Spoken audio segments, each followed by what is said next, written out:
各位观众朋友，大家好，欢迎收看7月2日AM新闻，我是嘉豪。讲到这食毒的赛车案件，最近是正在发生。立法院呢，在今仔日三读通过道交条例部分条文修正案，增订着这毒驾或者是技术毒测，拢爱吊销驾照。若赛这台车也爱没收。若准食毒甲人弄甲重伤或者是死亡，规世人拢袂当搁再考驾照。有民间团体是建议讲，会当用这细胞感性来宣导政策，特别是针对着这高风险族群，也有累犯。这架货车弄到路边的2支电火条啊，发出真大的声音。代志发生在屏东县九如乡九如路2段，一个29岁姓吴的查甫人，日前透早6点半，驾到赛车去弄到电火条啊，甲路边的铁柱，还佫有冷气等等的设施，加在无造成别人受伤。经查，吴男持有电子烟杆1支、依托米酯烟弹1颗，唾液毒品初步筛检后呈现依托米酯阳性反应。后续依公共危险及毒品危害防治条例移送台湾屏东地方检察署侦办。台中大雅嘛传出有食毒赛车逃走的事件，警方伫这架车发现驾驶座倒边哪像有毒品其他面甲毒品加背包，会通知车主到案说明厘清案情，嘛以违反毒品防治条例来侦办。为着阻挡食毒赛车，立法院会283三读通过修正道交条例部分条文，修正通过。条文增订食毒赛车或者是技术严重的，一律吊销驾照，而且无论车是啥物人的，拢会没收。食毒赛车致使人重伤或者是死亡的，一世人袂当搁考驾照。而且食毒赛车技术严重的罚款嘛有悬，通过条文明定，头一届技术严重会罚27万，第二届罚45万，第三届以上较前一届的金额加罚18万，而且是无上限。修法之后，不是把它放到抽屉里就可以了。除了对全民宣导以外，更要精准的对酒驾、毒驾这些高风险群者这个累犯者能够启动细胞简讯示警。针对道交条例修法，民间团体是乐观其成，不过嘛讲行政法是预防尔。对受害者的家属来讲，这个伤害拢无法度来挽回，所以因更较关注刑法的量刑，呼吁要加速推动刑法第185条之3修法，互食酒赛车甲食毒赛车致使人死亡的案件，基本的本刑提悬到7年，而且取消目前上当10年的上限，希望上当会当判无期徒刑。记者综合报道。有一寡人伊无娶某，而且伊无囝儿逝世，过往了后，这财产竟然分予伊的兄弟姊妹。立法院今仔日三读通过民法的修正案，正式把兄弟姊妹直头婚的规定排掉。不过律师也提醒讲，新法袂去影响到兄弟姊妹之间的继承权，也建议民众也是爱提早来规划过身了后的财产分配。资深艺人赵世平进前过身，无囝儿甲家后，佮甲兄弟感情无好，嘛表态希望财产拢留予长期照顾伊的契囝。不过同时依法第一顺位继承人就是兄弟姊妹，嘛应该关心。现代人无结婚无生囝，单身族也是无子女的顶客族比例等于提高。部分单身也是顶客族，因为民法规范的兄弟姊妹得离婚，遗产规划自由度受限。立法院会第28正式三读通过民法第1223条修正案，删除手续得离婚。立委嘛强调，这不是要破坏亲情甲伦理。进而推翻被继承人生前明确做成的遗嘱安排，这不仅违背了继承人的真实意愿，也让真正长期陪伴照顾被继承人的配偶、伴侣、亲友跟公益团体因特留份的扣减而无法完整取得遗赠，包含德国、日本也已经废除多年。这次修法绝对不是要弱化手足之情，而是让继承回归到财产自主决定。根据即卖民法规定，得离婚的计算爱先算出兄弟姊妹的应嫁婚，19成手续得离婚比例1/3，这是兄弟姊妹的得离婚。这个修法的重点就是将兄弟姊妹得离婚删除。律师是讲，这不是讲手续就失去继承权，是要让财产所有者有更加侪分配的权利。尚未终结的调解或者是诉讼的案件，这个新旧法适用的问题，其实我们是建议在这个生效之后这个个案上可以去咨询律师，会看能不能依照这个修法的施行细则或过渡条款去办理。台湾卫族协会表示，新法上路了后，渴望减少家族啊相争财产的悲剧，民众更加应该自主规划身后财产的分配。但是法务部另外提出的特别贡献分，明定继承人当中有对被继承人提供特别实质的照顾，会当考虑另外加入继承人的应继分当中。按过实质特别照顾的标准无法度确定，这个修法并无处理。记者采访报道。有外国媒体伫咧报道讲呢，中国已经开始量产自主研发的浸润式深紫外光机，引起这投资人的烦恼，认为讲 ASML 伫咧中国地位可能会受到影响。那这项消息呢，或者美国的汇半指数落2.23%，拜二亚洲股市是规个大落，亲像台股呢是落2030点，收伫咧41603点。美国拜二收盘落一起少，汇盘指数落2.23%，亚股拜二大落崩盘，韩股落到阳灯，收盘大落10.84%，日股中场大落2566点，收伫62364点，台股以41603点收盘，落2030点，创下收盘史上落第三低。昨天这个 CDS 是创当日历史的一个最大涨幅所以市场也是担心AI 的一个烧钱的一个疑虑所以这边的都是影响到台股大跌的原因。中国长青存储的上市呢，对于昨天晚上美国的记忆体以及呢这个半导体的股价呢，都造成了冲击。那也是呢，今天日本以及韩国股市双双重挫的最主要的这个原因。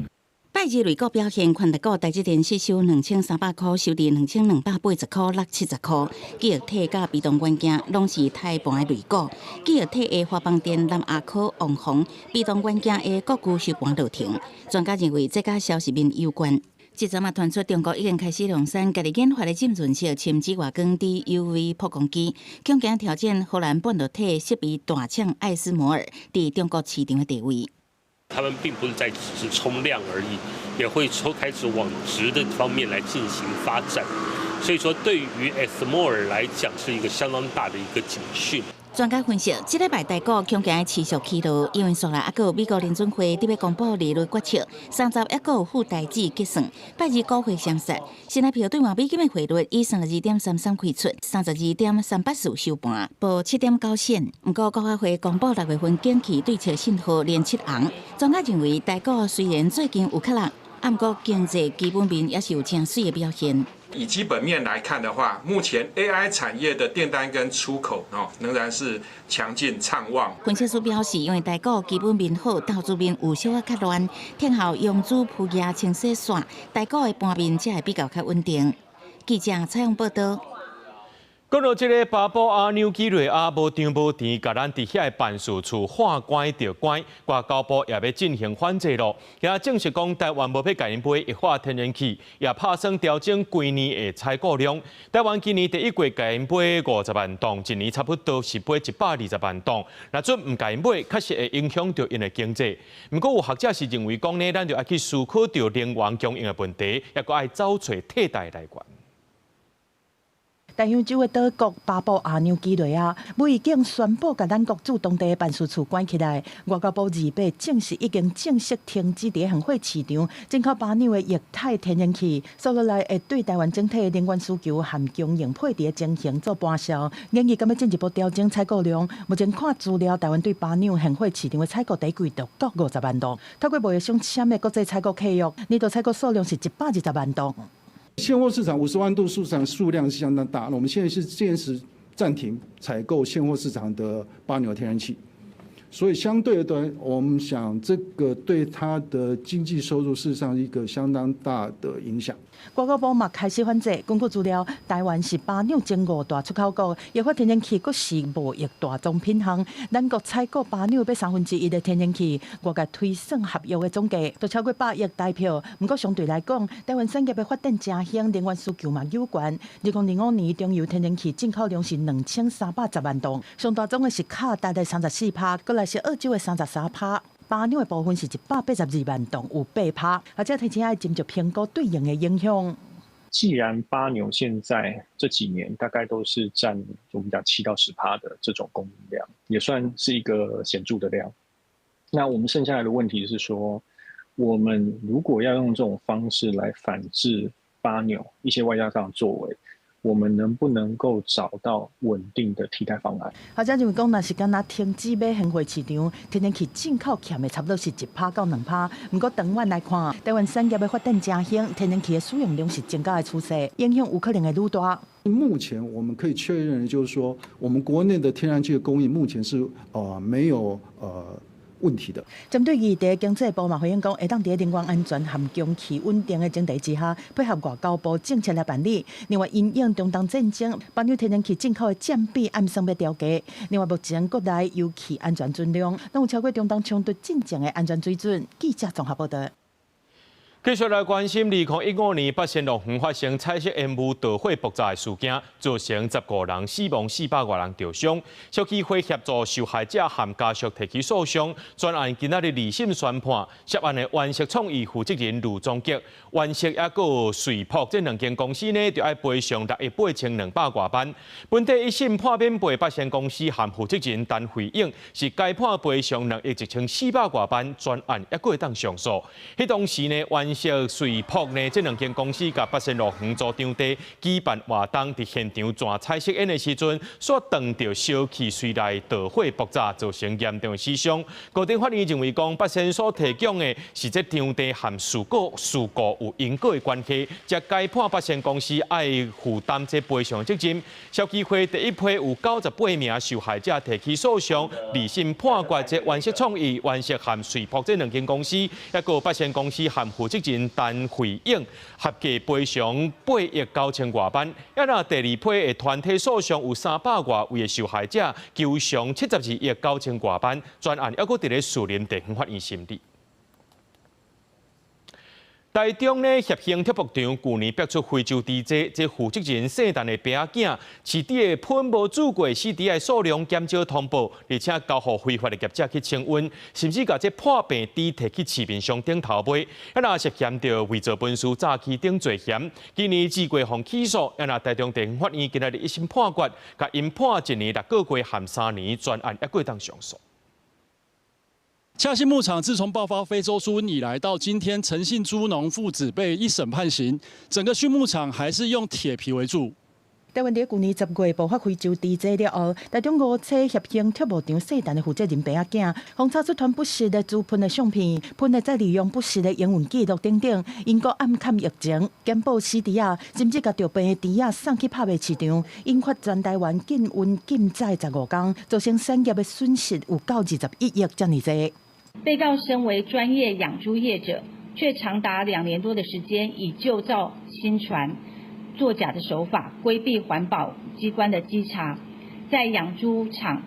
爆发严重疫情的时候，仍将染疫的猪只送往拍卖市场。台中地院1审的法官认为讲，细陈的猪农是破坏国家废弃物的管控，而且有可能造成防疫的破口，对社会危害重大，照伪造文书、诈欺废弃物整理法判3年。伊的老爸86岁的老猪农，因为符合集会减刑的规定，而且主动将犯罪所得交转来，会当减刑。较早起罪判刑1年6个月。除了政府法院判刑之外，之前不管是在议会的专案调查，或监察院的调查，或者我们市府内部自己的调查，我们也发现我们市府内部确实有很多可以来做一些改进的作为，所以我们也针对这次的事件来做了相关多的一个改进。监察院在今年3月对台中市政府提出纠正案，台中市政府目前已经对铁幕场的管理、生物的安全、疫情的监测、通报应变、喷的管理等面向提出改善措施，另外完善教育训练、专家的咨询和下局处的协调机制，希望提升疫情的预警、应变处理和整体的防疫治理能力。记者综合报道。人讲拆家将棺材，不过拆迁确实是解败。来看这新竹德仁市场附近呢，有一个查甫人，伊驾酒驶车，小人煞弄到路边6台轿车、奥多摆，若无停落来，佫想要绕跑逃走。警方去到现场，先开始是找无驾驶，想袂到呢，伊假做是过路人，伫边遐徛咧看戏。为了警方甲伊掌到，也依照着公共危险罪嫌，甲伊移送地检署侦办。我都没有跑哦，我都没有跑，我说我有喝酒。看到警察驾驶一直解释家己无逃走，警方骗到这查甫人规身躯拢酒味，需提出机器叫伊赶紧滚。请我我们指示，一直吹到我们说停再停。啉酒醉的查甫人讲家己无偷走，不过看监视器画面煞唔是安尼，一台轿车先弄着停伫路边的6台汽机车，驾驶无停车，煞继续向前驶，尾仔是互民众走落来，走袂去才停车。我讲你是食宵夜还是啉烧酒啊？讲你跑落来，我来想要跑啊。代志发生伫新北市德仁市场附近，姓李的查甫人对工地拄下班，驶车沿路弄着路边的汽机车，但警方到现场却找无驾驶，原来伊计酷酷徛伫路边，竟然家己是一般民众电星，互警方当场抓包。对于林兰实施以酒测，酒测值已达法定标准，警方当场逮捕林兰，全案侦讯后，依涉犯公共危险罪嫌，移送新竹地检署侦办。啉酒赛车已经涉嫌公共危险罪，将甲这个驾驶上班，除了刑事责任以外，也要担起损害车辆的相关赔偿。记者杜君和新竹报道。政府讲要甲这嫌犯吊销驾照，敢是有效呢？来看这条新闻，这云林呢有一个17岁学生，互驾酒赛车的嫌犯弄死。这个案件的驾驶进前捌因为驾酒赛车的驾照互人吊销，这届涉嫌驾酒赛车弄着人了后，佫想要绕跑，伊就规气甲这车牌背起来骗警察，讲伊的车妨偷看去，想要来消灭证据。不过呢，伫咧昨呢也已经甲伊上班裁定羁押禁见咯。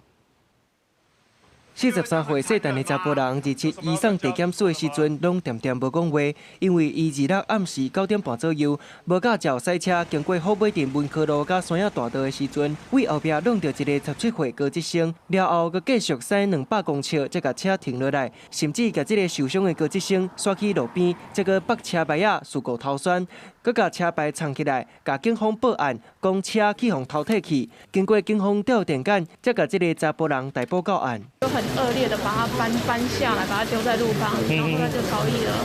真的非常非常的恶劣，因为他当下没有想说要先帮他急救。这个少年的妈妈就讲，发生车祸迄时，若是这个查甫人会当随叫救护车，反正因囝佫会当救回来。也那云林地检署就表示，经过审问了后，认为这个姓陈的查甫人涉嫌食酒赛车，甲人弄死，又佫逃窜，罪嫌是真重大。甲云林地方法院申请羁押禁见，得到允准。2小时内逮捕陈姓男子到案，而经查，陈姓男子饭后未停留现场救护。反而为了规避追查而拔取车牌，甚至向警方谎报车辆，遭窃，企图湮灭证据。云林地检署就表示，警方伫咧2点钟内挽过秋田，抓到这个查甫人，而且用吐气检测测到酒精浓度每公升0.1毫克，也若经过检察官法医相验，确认这个高职生的死因是因为车祸造成严重创伤死亡。记者综合报道。根据着这教育部的统计，高中以下学生食电子烟，这3年来呢增加超过3倍。那准利用这电子烟来食依托米子等毒品，效果是不堪设想的。教育部按算9月开学了后，要伫咧校园内面使用水囊快筛。不过校长认为讲呢，政府应该爱对这毒品的源头甲暂互断绝掉。无分科仔嘛，无像纸烟咧扩散较慢。高中的校长讲，传统的纸烟伫学校即马拢看袂啥会着。即马看到的拢是电子烟，囡仔主要是对家长也佮有当冲遐摕来。根据教育部校安通报的系统统计，最近这3档高中以下学生疑似食电子烟的案件，113年499件，114年1692件，今年顶半年嘛有1243件。那各高中生拢增加足多，连国校啊嘛同款。电子烟的影响更大，因为它里面加的东西是更复杂的东西。不只是依托米酯而已，它其实甚至可以加到100多种的一些化学药已经混杂在里面，它的伤害性非常严重。这是我们在教育界里面最担心。电子烟咧团毒品嘛，弄这个坑入来。目前大家较知影的是依托米酯、松弛粉团，毋过恐惊也有其他的毒品。长期关心这个议题，国教民就认为反毒的宣传袂使佮干那停留伫咧辨识毒品尔。其实整个反毒策略开始已经要改变成所谓毒品其实跟诈欺甚至帮派组织这些全部都是相互在一起的。学校电子烟通报的案件哪来哪侪，毒品嘛有可能会入侵学校。教育部预计按9月开学，会将喙瘾快筛引进学校。目前也无公布相关内容。那各中的校长讲，应该是按即卖流程，针对特定的学生，也个非特定的学生来做体检。列入一样会列入可疑名单。然呢，一定是有第三者在，包含可能是健康中心的我们的护理师，或者或者是我们学务人员，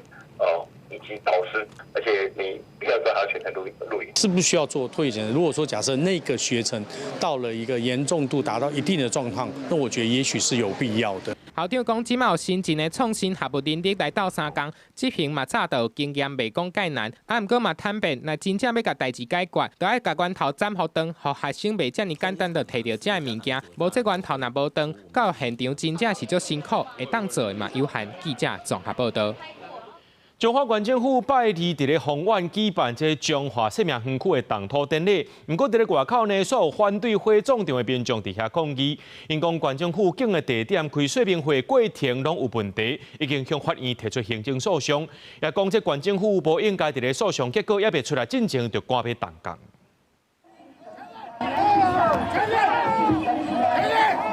民众情绪激动，想要冲破封锁线，结果和警察发生冲突，场面真混乱。中华县政府拜二透早伫丰原乡举办中华生命园区动土典礼，会场外口聚集侪反火葬场的自救会成员来抗议，烦恼火葬场会造成空气污染，认为政府自头到尾拢无尊重地方民意。阮种稻啊啦，种红菜头啊啦，种葱啊啦，土豆啊，土豆啦。啊！你反啊，若唔来讲，我看谁要讲负责？啊，这个戴孝新若产生了后，养实业啊，甲这农业完全就破坏去。预计在9月才要动土破土的仪式，他为了不知道什么原因，提前在今天7月28号来做破土，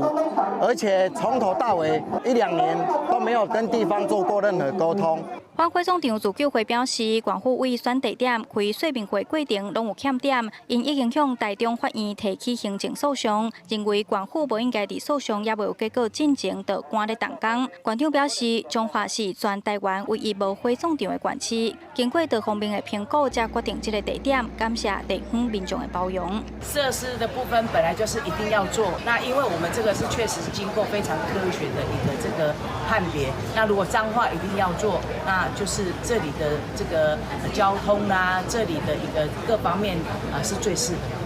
县府表示，中华生命园区总开发面积大约要2公顷，总建设的经费是7亿4千多万，建筑部分的工期大约420天会完成。县府强调，地方民众烦恼的噪音甲污染问题，县府拢会有管控。那自救会表示，会透过法律争取权益，嘛会继续监督工程施工的进行。记者杨淑静中华报道。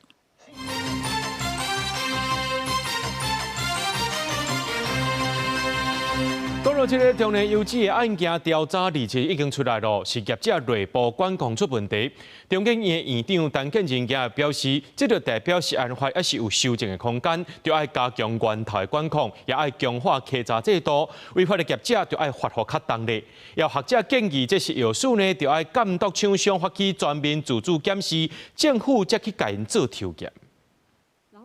中年油脂验出分辨比，卫福部27公布调查结果，显示为原料制定调整加监控措施3大层面的疏忽，最后指数食品安全风险升悬。针对调查结果，日北中研院院长陈建仁指出，显示食安法确实有需要修正的所在，透过多方面管控，确保食安的推动。那我再强调一次，就是食安呢是需要中央跟地方密切合作，从源头管制、制造的管理，还有抽验稽核到重罚这个黑心商人以及这个民众的检举都相当的重要。所以现在呢，行政院提出来的这个食安的这个办法的再修正我觉得是有必要。台中市食安处持续更新业者油品流向调查结果，日北公告第3年以下受影响业者新增加6间，包含早餐店、轻食店、快餐店，拢总累计297间。温底油也有预防性落来，累计回收792786公斤。不过除了中年油脂案以外，联经绿色科技公司的可地油也有验出分辨比。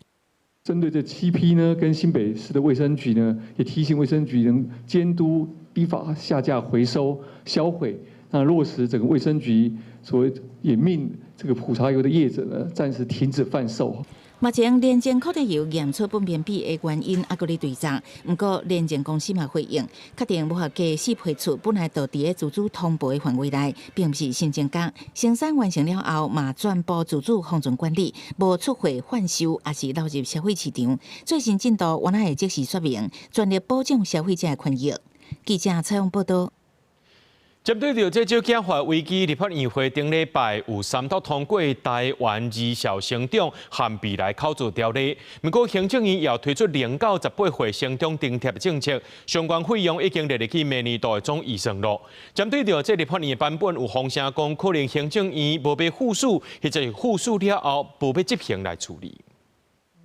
小组化变个案危机，立法院会顶礼拜5三读通过由国民党团、民众党团做伙推出的台湾绩效成长甲未来效果条例，而且每年爱支出差不多2162亿，比行政院规划的0至18岁成长津贴政策1851亿，加差不多311亿。行政院已经把成长津贴经费纳入明年度总预算，传出对立法院版本可能会搁用无复述，还是复述了后无执行方式处理。总统府表示，依照宪法规定，立法院权责是议决预算，行政院负责编列预算甲施政规划，嘛暗示处理态度。行政院导用台为上任以来对财委法灌溉条例、卫星广播电视法、当选条例、甲立法院组织法修法，拢已经确定无复述。军人待遇条例、警察人员人事条例等修法是无编入预算执行。不附属不执行这样子的一个态度，到底还要多久？现在面对民生法案，面对国安危机，面对抢救出生率，我们应该要更加的积极，应该要全体一致，不分朝野。民进党团是批评南北党团的未来效果违反宪政制度加预算法，而且无交代财源，也可能扩大贫富差距，强调应该支持明年度当领的行政院版成长津贴。记者采访报道。国防部今日宣布，8月初5到14会实行汉光42号演习，这是开始会分区做防空演习，这是头一届呢，把这行动网络降速来加入演练。时到呢，中部、北部各共14个县市行动网络速度会降低。面对中国武力的威胁，为着要培养国军实战的能力，在今年8月初5到8月14，国防部会实施汉光42号演习。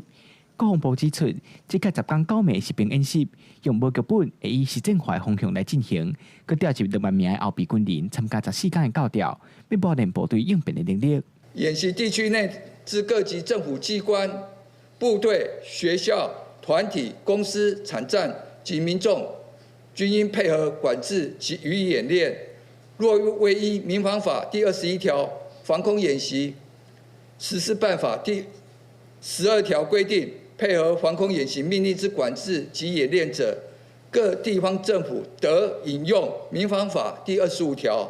裁处新台币3万元以上15万元以下的罚款。国防部表示，自8月7开始，全国也进行防空演习，会用分区不同时间的方式来进行。8月初7早起10點到10點半，先按南部開始；中部是8月初10的下晡2點半到3點。因那離島地區甲東部地區分別伫8月11到8月12，攏是下晡的1點半到2點。落尾北部地區是8月13舉行，時間是下晡的2點半到3點。民眾可透過防空避難標示牌、警政服務 APP 防空避難專區，或點選國家級警報簡訊上的連結專區，查詢附近防空避難設施。國防部也提醒，進行防空演習的時，除了會透過各種放送的方式來提醒，手機也賣發布各境的信息。時到若是在外的民眾，都要進入室內，或者是就地找所在位。另外，這個演習也頭改加入大規模的行動網絡降速演練，中部甲北部各共14個縣市的行動網絡會受到影響。也強調這是降速，唔是斷網，所以電話、簡訊、傳文字都未受到影響。記者桂宗林、王志剛台北報道。來關心咱國內新冠肺炎的疫情是連續7禮拜攏升懸咯，進入到流行期。根據着這疾管署上最新的統計，頂禮拜門急診就醫人次有1,605人次，42例本土重症和2例本土死亡病例。而估計8月中會來到疫情高峰。基層的醫生也講呢，10月來予醫生看有2、3個就是這新冠肺炎的患者，真濟人會發燒和腦痛。真正来得甲医生讲看医生的原因含镜头，但是每讲一句话，患者拢有够听的。伊患都敢是为着新冠肺炎，光讲话就会很痛，更不要说吃东西、喝水都会。以后还没有筛出来。就新冠现在流行很久了，就比较不会害怕，而且又有打疫苗。观察基层的诊所，下晡门诊的时间一到，一大堆人都入来看医生。真侪人唔是发烧，就是哪好听。诊所的医师讲，最近确实有感觉到新冠肺炎的患者变多啊。里面大概至少2、3个以上是新冠，尤其上呼吸道感染的病人里面，发烧啊、喉咙痛啊，还有比较明显的全身倦怠的感觉。根据疾管署的统计，国内新冠肺炎的疫情已经连续7礼拜升起嚟，进入流行期。顶礼拜门急诊就诊的有10605人次，含前一礼拜比是加117.4%。顶礼拜新增加42例本土重症的病例，2例本土死亡的病例。资料显示讲，国内重症的病例主要是65岁以上的老大人和慢性病的患者较多数，有9成以上拢无注这季的新冠肺炎的疫苗。分析新冠肺炎疫情的就诊率，台北区、北区、南区和高屏区拢增加超过100%，去的幅度上大的是中区增加126.3%，东区嘛增加87.4%。大概预估在8月16这一周会到达最高点，上这个单周的就诊人次大概会到5.1万左右那之后会进入可能1、2周的高原期然后等9月上旬的时候再开始会有明显的一个下降。疾管署指出讲，这礼拜会配送10.8万剂的新冠疫苗给各地卫生局，因为最近新冠疫苗的疫情升温，顶礼拜注疫苗的人是明显增加翻3倍。市卫生局表示讲，暗算第30日会对台北市联医12区院外门诊部注新冠疫苗，恢复到全市新冠疫苗合约的医疗院所，拢会当注新冠疫苗。记者综合报道。那困袂去、困袂落眠，颠倒会影响到你的健康。真侪人因为这天气伤过热，就困袂去啊。学者有去做统计，讲这10年来，逐年7月暗时11点到透早4点，大台北、台中和西南部等地区出现27度以上频率有到8成，唔会影响到困眠，害你血压秤悬，老大人也要注意欠水分的情形。环境部也表示讲，未来会甲绿色基础设施列去都市的规划，打造会当降温的城市环境。热人伫都市，日时的温度是烧滚滚，暗内因为热岛效应，高温也是袂退。然后冷气又会发出那个热气嘛，所以整个就非常的热。但是如果在室内的话，我们都是冷气跟电风扇一起开的。对。根据成大教授林楚平的统计，2013年至2022年，每一年7月半暝11点至隔天的透早4点，大台北、台中甲西南部等半暝的气温有甲27度以上的频率超过8成，出现所谓热带霾的现象，唔但影响困眠的品质，嘛互都市热岛效应恶化。我们就要特别注意说，这个城市如果晚上会吹什么样的风，你就知道说，有哪几条路是顺着夜间风来的那个地方，你就要对那几条道路的建筑物以后必须要去做一些管制了。暗时要降低温度，就要靠通风。医师提醒，高温致使困眠的品质降低，可能会互交感神经过度活化，嘛会致使压力荷尔蒙增加，进一步互心跳变较紧。血压秤悬，安尼变更较歹困，变做恶性循环。由于闷热的关系，有可能会大量的排汗，排汗了之后，我们的这个心脏血管，尤其是血管里面的这些血液的话，基本上因为脱水的关系，会造成这血液变得比较浓稠。医生强调讲，热人半暝要降温，会当补充水分，保持通风甲开冷气。不过学者嘛提醒，大量使用冷气排出来的烧气，都市的温度要降低会更较恶。而且过灯工日时的温度嘛，可能因为安尼更较悬，所以种树来吸收热量，甲减少碳排，这是一定要做的。环境部回应讲，目前当咧调查都市内底有多一寡高温的重点区，而且甲地方政府合作，增加种树的面积。把绿色基础设施纳进去做通盘检讨，所以它里面就有一些鼓励的措施，那有一些是比较半强制的措施，有一些可能是强制措施。环境部表示，未来会甲种树甲都市绿地等纳入都市计划甲相关建筑物的规划当中，嘛会检讨甲强化都市拿转化等相关的法令，甲人行道等公共空间，拢纳入绿色基础建设下用的范围。记者综合报道。已经办5年的高雄市青少年创意机器人比赛，今年拢总有226队来参加。比赛分做高中、国中、国小3个组，包含着设计、组合、写程式、控制机器人，全部拢是囡仔家己想、家己做的。主办单位就讲，这 AI 机器人已经是世界科技发展的趋势，参加比赛人数一年比一年搁较侪，水准也愈来愈高。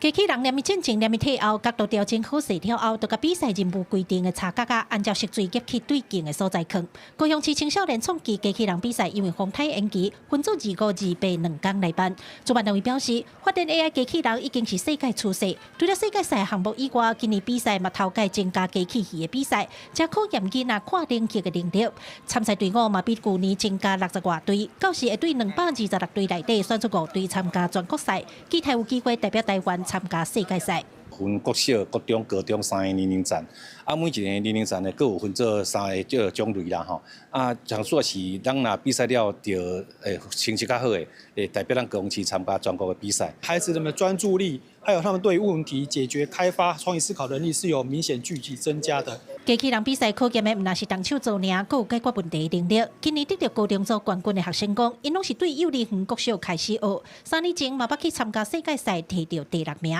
丰富的比赛经验，那互因得到真侪对课业甚至未来就业拢将有帮助的能力，也看到国内外选手的无同。国外他们的团队概念很好，就是他们可能很多个队伍，他们是同一个国家，但他们不同队，他们也要互相竞争，但是他们会就聚在一起。我们台湾是以半导体出名，所以我觉得技术方面，我觉得我们台湾比较好。可是我觉得他们练习的量感觉比较大，因为我们台湾还是偏向升学导向。高雄市各中各小的机器人课程拢是用社团的方式在办，高中有开机器人课程的学校也是少数，大部分的囡仔拢是家己去找补习班学。主办单位讲，这几年比赛人数拢有增加，不过有的囡仔虽然有兴趣，伫咧欠缺资源的情形下，也难免互机器人的推塞遇到困难。记者郭家朱超用高雄场报道。今年拄对宜兰南安国中毕业的蔡成义，摕到2026国际儿童及青少年吉他大赛金奖。伊学这吉他短短2年尔，就练到普落级的，甚至会当用这吉他来模仿其他的声音。伊在演奏时阵，就背出是一团甲团共款。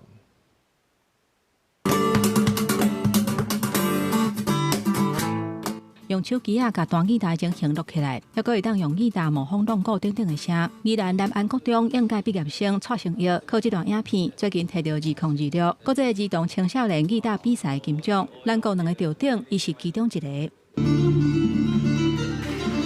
溜达的弹奏，有老师讲，伊的镜头哪像有魔法，因为伫咧弹奏的过程当中，蔡成义真熟手，运用 finger style 的手路，兼顾旋律、和声甲节奏，互教伊弹琴的老师是真学乐。你的手指里面你要兼顾这3件事情：旋律、和声、节奏，他都办到了。不过，蔡成义学吉他的过程并无轻松，因为厝内环境无真富裕，买吉他还佫是老母上网，用较俗的介绍买2手的。伫比赛练习的期间，还佫拄到阿姊过身，对伊是真大的打击。不过，虽然伊学吉他才2年，也是继续咧练习，嘛提出勇气，继续寄作品去参加比赛。我在这里过得很好啊，他那边已经没有什么病痛了，他那边就好好生活。蔡成义这届得奖，伊想要甲阿姊讲，伊过了真好，嘛希望阿姊伫咧天顶袂阁有病痛。未来伊嘛希望家己会当真做甲马庆同款的吉他手。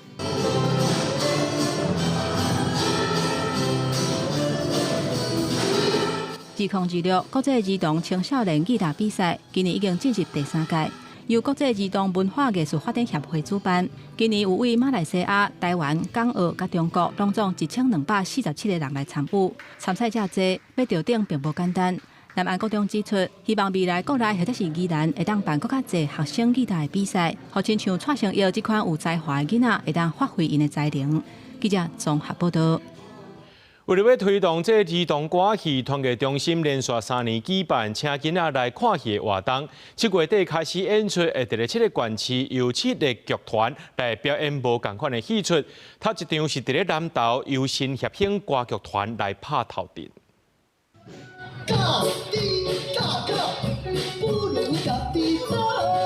大台顶般的歌戏，清查和一般的歌戏无同，这是新协兴歌戏团一南投般的儿童歌戏，小日的追分线，会有安尼怪奇的打扮，拢是为着要吸引囡仔来看戏。我希望囡仔会使爱歌戏，所以我用较吸引囡仔的题材，啊希望即较趣味的物件，囡仔会介意，啊囡仔会有法度吸收，会介意，啊歌戏应该会接受。比较鲜明的颜色。啊，比较较儿童会使看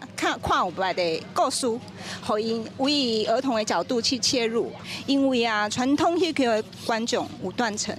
所以阮爱为细汉，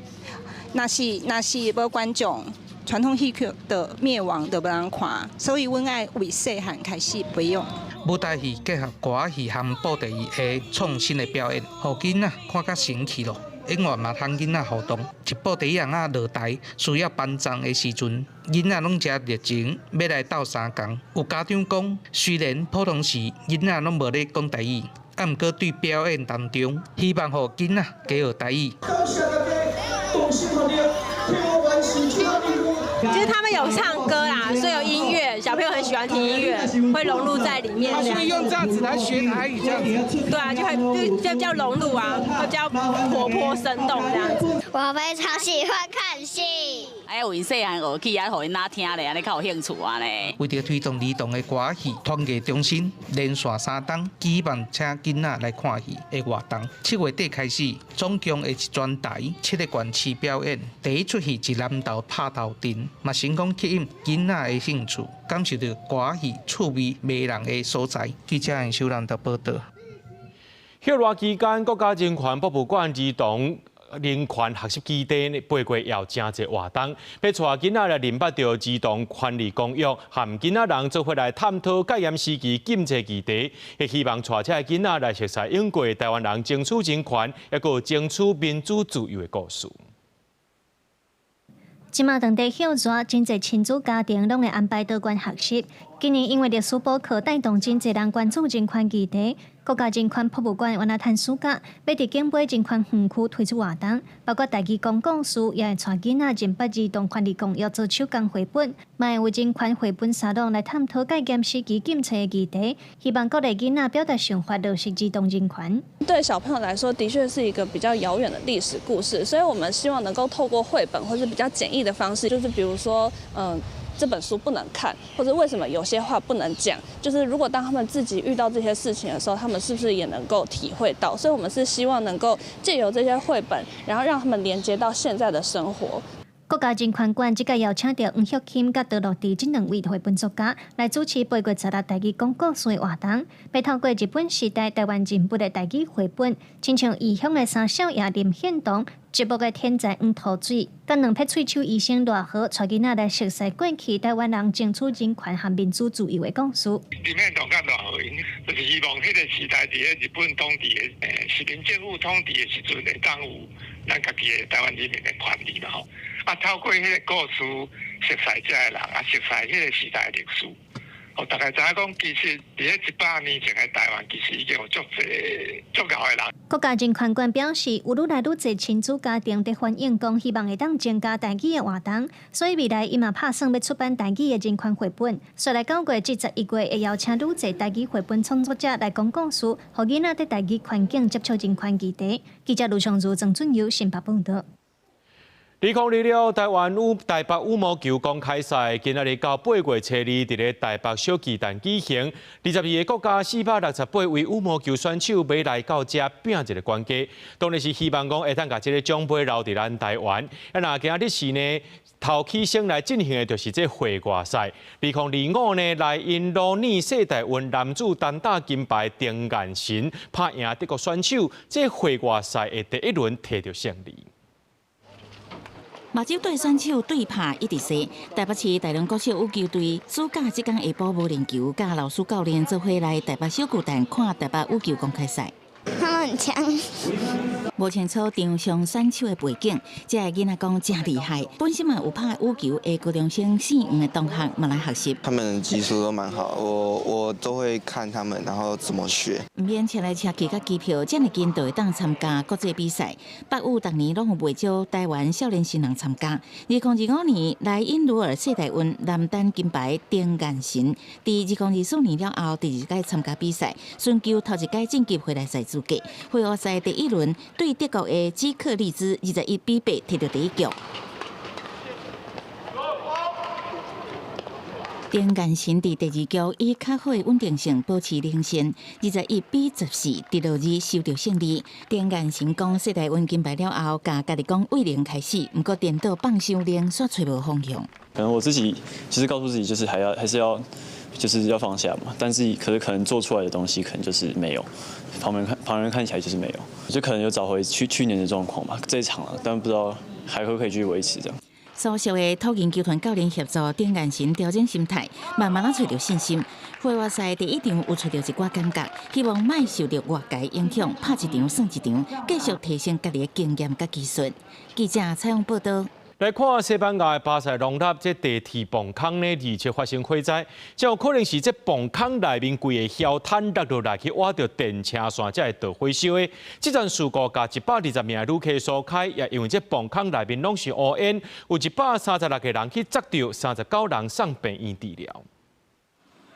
巴塞隆纳的地铁站外口有封锁线，而且一台对克洛特要驶去格洛里亚斯地铁站的列车伫驶的时阵，发现这铁机路头前敢若着火，一阵的浓烟拢冲入去车厢内，伊当阵真紧急，互乘客是真惊吓。Intentamos primero salir, al momento de salir lo que había era más humo, entonces intentamos quedarnos adentro tirados en el suelo. Habían niños, habían señoras mayores que tampoco sabían qué hacer.Procuramos mantener la calma, pero en sí los gritos que se escuchaban eran de terror. 地铁营运公司伫调查了研判，着火原因有可能是磅坑的内壁翘壳去卡着电车线引发火势。好在在列车伫离火源50公尺的时阵，随动起来，而且随通报控制中心。到现场的消防员是用2支拍火管水甲火拍花。虽然讲火势无大，但嘛是有超过100个乘客因为闻到浓烟出现一寡镜头接受评估。医疗人员嘛随着伫现场开始救援。Han ajudat a treure les persones, aproximadament 60 persones per cada una de les boques, i en aquest sentit també hem estès mànigues per accedir en aquest possible incendi. 在泰隆尼亚医疗紧急救援系统是派19台救护车替现场的乘客来做检伤评估，而且甲伤势较严重的伤患紧送病院去治疗。事发了后，伫2条地铁线交汇的克洛特站暂停营运，2条地铁线的班次嘛受影响，暗算28了会陆续来恢复营运。公司新闻张淑芬编译。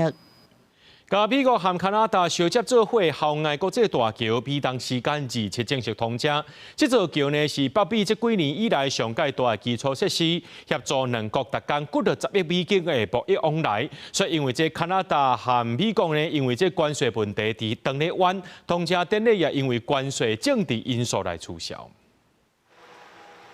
路人的车驶去新的6线道的桥，这条下过第16号的校外国际大桥。27正式开放通行，加做美国加拿大之间上新上重要下境运输的通道。We share a lot of economics across the border. Literally billions of dollars come across this waterway every day. 校外大桥2018年动工2.4公里长，桥面上悬离水面46公尺。加拿大开64亿加拿大钱来起，而且以加拿大冰球团旗，也就是捌伫第16轮红十队真侪年的选手校外来号名。这个工程因为新冠疫情等等的因素延前，到今年才落成。通车的时阵，佫拄到两国贸易的关系向恶化。加拿大二是取消原底甲美国共同庆祝的下国剪彩典礼，加拿大各方面低调庆祝，原因是因为川普讲要对加拿大商品加扣50%的关税，互这条桥受到政治的抗议。加拿大出口的产品差不多有70%拢销去美国，过去包括汽车产业在内各种的货物运输，拢都爱行附近另外一条私人经营的大细桥。即马校外大桥是更较紧、更较方便的替代路线。如期通车了后，嘛代表双边密切的贸易关系是真恶去互政治竞争阻断。公司新闻是会长编译。咱做伙来看明仔载天气。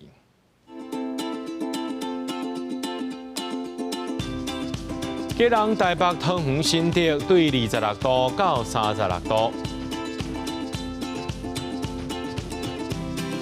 苗栗台中彰化南投云林对25度到35度。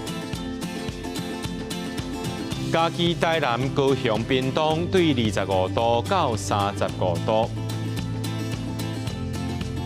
宜兰花莲台东对26度到33度。平湖金门马祖对26度到32度。结果未来3天的气象。